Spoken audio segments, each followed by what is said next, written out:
warahmatullahi wabarakatuh. Selamat pagi teman-teman semua, selamat pagi Bu Winarsi.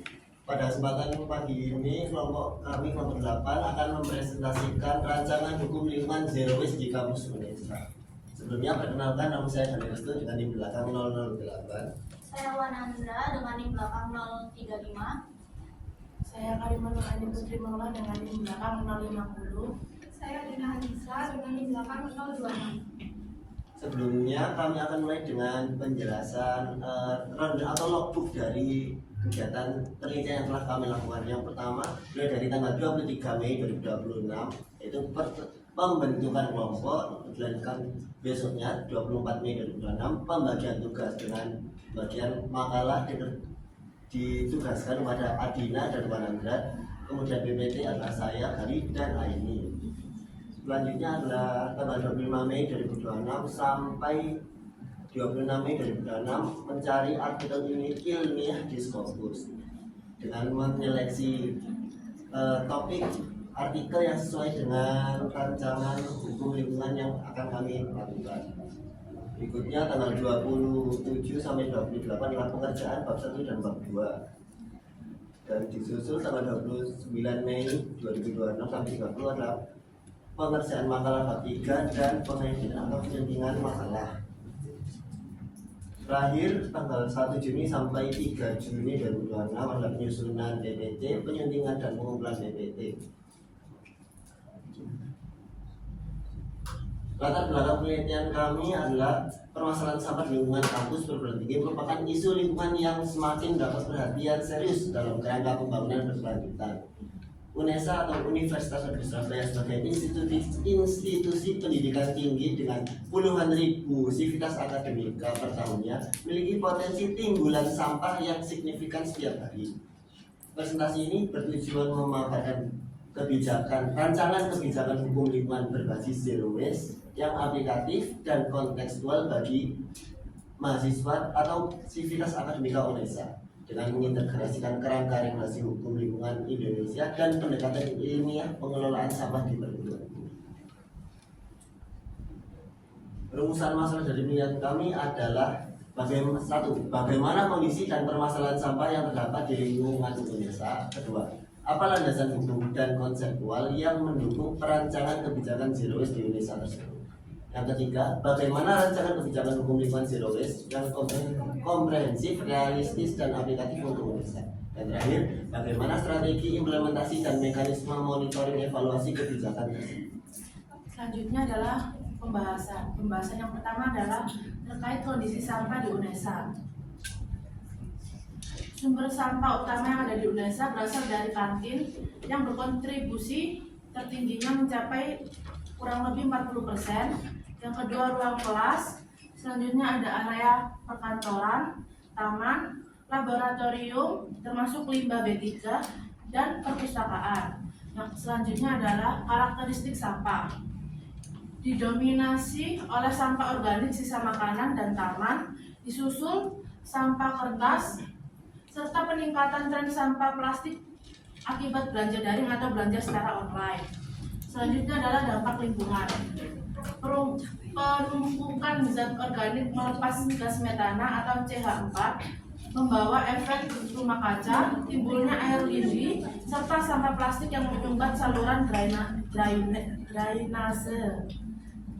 Dan yang terakhir adalah tantangan utama pengelolaan. Meliputi fluktuasi kesadaran sivitas akademika, kurangnya wadah terpilah di sumber, serta keterbatasan sistem operasional pengangkutan yang masih menyatukan kembali sampah. Pembahasan kedua adalah visi, misi, target kebijakan 2030. Visinya adalah Unesa Kampus Zero Waste 2030 menjadi perguruan tinggi terdepan dalam pengelolaan sampah berkelanjutan di Indonesia. Misinya adalah yang pertama, membangun sistem pengelolaan sampah yang terintegrasi dan berbasis data ilmiah di seluruh wilayah kampus Unesa. Yang kedua, memberdayakan seluruh sivitas akademika sebagai agen perubahan dalam pengelolaan lingkungan kampus. Yang ketiga, mengembangkan infrastruktur dan teknologi pengelolaan sampah yang tepat guna dan berkelanjutan. Yang keempat, menegakkan regulasi internal yang berorientasi pada pencegahan, pengurangan, dan daur ulang sampah.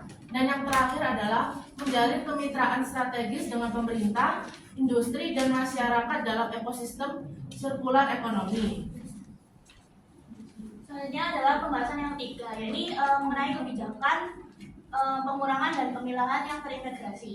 Jadi kebijakan yang pertama itu ada pembatasan plastik sekali pakai. Jadi larangan terhadap penggunaan kantong plastik, botol air minum kemasan di kantin, dan wadah styrofoam. Kesimpulannya dapat diambil dari kebijakan di sebelumnya, sampah organik, kertas, dan plastik mendominasi sekitar lebih dari 70% dari total timbulan sampah.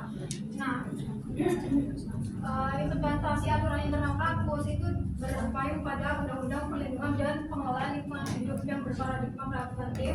Keberhasilan gerakan zero waste ini itu bertumpu pada percepatan infrastruktur yang memadai dan partisipasi aktif seluruh warga kampus. Jadi dari kebijakan tadi kami merekomendasikan gerakan awal bagi kampus untuk segera membentuk unit Green Office di UNESA, lalu menginisiasi audit sampah awal berbasis data akurat dan mengintegrasikannya ke kurikulum perkuliahan seperti mata kuliah KSDAR ini, serta membangun sinergi bersama pemerintah Kota Surabaya untuk mengelola sampah yang tidak bisa dikelola di universitas. Sekian, terima kasih atas penjelasan. Baik, untuk Adina ya, Adina. Yang dimaksud kerangka pembangunan berkelanjutan itu bagaimana? Kerangka pembangunan yang berkelanjutan itu dari awal kita membentuk kebijakannya, lalu mengimplementasikannya, lalu itu dievaluasi. Nah, dari itu kita bisa menemukan kekurangan apa yang ada di kebijakan awal tadi dan dibentuk kebijakan yang lebih dinamis agar bisa lebih berkelanjutan. Oke, balik. Apakah kantin itu merupakan masalah yang sampah yang utama di Indonesia? Kantinnya sendiri itu bukan masalah itu kesadaran mahasiswanya dalam membuang sampahnya itu sendiri. Sama kalau dari kantin itu kan pasti disediakan tempat sampah oleh oleh universitas, jadi universitasnya juga yang harus berperan dalam penyediaan fasilitas tempat sampah yang membeda-bedakan kategori sampahnya juga. Oke, baik, Bu Anandra. Apa yang dimaksud dengan karakteristik sampah? Jadi karakteristik sampah itu dibedakan menjadi beberapa. Yang pertama itu ada anorganik dan organik. Jadi anorganik itu sampah-sampah yang dapat didaur ulang kebanyakannya.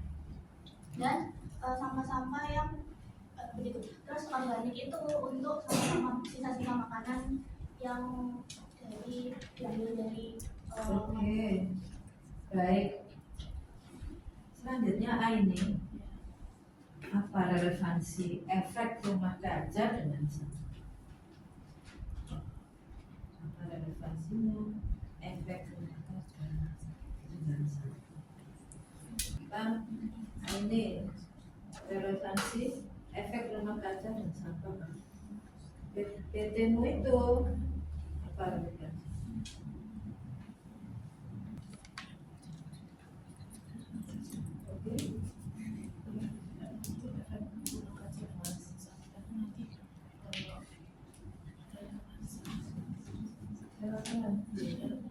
Jelaskan yang keras. Relevansi efek rumah kaca dengan sampah itu apa tuh kalau ada rumah kacanya tadi itu efek rumah kacanya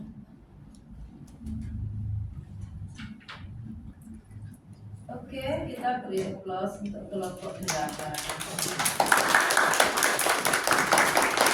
Selanjutnya kelompok 1. Sekian presentasi dari kami. Mohon maaf apabila ada kesalahan kata kalimat. Sekian, wassalamualaikum warahmatullahi wabarakatuh.